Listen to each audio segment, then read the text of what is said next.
തക്കാളി വേണ്ട, മുളക് വേണ്ട, കറിവേപ്പില വേണ്ട, ഒരു കിടിലൻ കടലക്കറി. ഇതിങ്ങനെ കുക്ക് ചെയ്തുകൊണ്ടിരിക്കുമ്പോൾ എൻ്റെ മനസ്സിലൂടെ പോയ ചില കാര്യങ്ങൾ നിങ്ങളോടും കൂടെ ഷെയർ ചെയ്യണമെന്ന് തോന്നിയിട്ടോ. എനിക്ക് സെവിയുടെ പ്രപ്പോസൽ വന്ന് ഞങ്ങൾ ആദ്യമായിട്ട് സംസാരിക്കേണ്ട ഇടയ്ക്ക് ഞാൻ ഒരു ഡയലോഗ് അടിച്ചു. അതേ, വല്ലപ്പോഴും അമ്മയുടെ കൂടെ അടുക്കളയിൽ കയറിയപ്പോൾ കിട്ടിയ ബേസിക് ഐഡിയാസ് ചോദിച്ചാൽ കുക്കിങ്ങിനെ പറ്റി എനിക്ക് വലിയ ധാരണയൊന്നുമില്ല കേട്ടോ. അതിനെന്താ, എനിക്കും വലിയ പിടിയൊന്നുമില്ല, നമുക്ക് ഒരുമിച്ച് പഠിക്കാം. കല്യാണം ഉറപ്പിച്ച അന്നു മുതൽ കാണുന്ന ഓരോരുത്തരും, പ്രത്യേകിച്ച് സ്ത്രീജനങ്ങൾ, എൻ്റെ കുക്കിംഗ് മികവിനെ പറ്റിയുള്ള ചോദ്യങ്ങൾ തുടങ്ങി.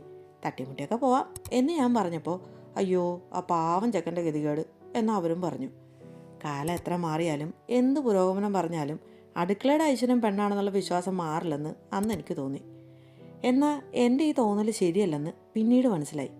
ഞാൻ എന്തുണ്ടാക്കിയാലും ശരിയാവുന്നില്ലെന്ന് പറഞ്ഞുകൊണ്ടിരുന്ന ഞാനാണ് മുളക് പോലും ഇല്ലാതെ ഈ കടലക്കറിയുടെ റെസിപ്പിയും കൊണ്ട് നിങ്ങളുടെ മുന്നിൽ വന്നേക്കുന്നത്. അതെങ്ങനെ ഒപ്പിച്ചു? അല്ല, കുക്കിംഗ് അറിയാത്ത എന്നെ കെട്ടിയതുകൊണ്ട് ഞങ്ങളുടെ ലൈഫിന് എന്തെങ്കിലും പറ്റിയോ? ആ യാത്രയെപ്പറ്റി അടുത്ത വീഡിയോ പറയാം കേട്ടോ. ബൈ കടലക്കറി റെഡിയാണ്. ഡീറ്റെയിൽഡ് റെസിപ്പി ഡിസ്ക്രിപ്ഷൻ ബോക്സിൽ കൊടുത്തിട്ടുണ്ട് കേട്ടോ. പിന്നെ കല്യാണത്തിന് മുമ്പ് ഞാൻ കേട്ട അതേ ചോദ്യം കേൾക്കേണ്ടി വന്ന കൂട്ടുകാരാരെങ്കിലും ഈ വീഡിയോ കാണുന്നുണ്ടാവുമല്ലോ. ഉണ്ടെങ്കിൽ കമൻറ്റ് ബോക്സിൽ പറയാൻ മറക്കല്ലേ. Thank you for watching. അടുത്ത വീഡിയോ കാണാം കേട്ടോ.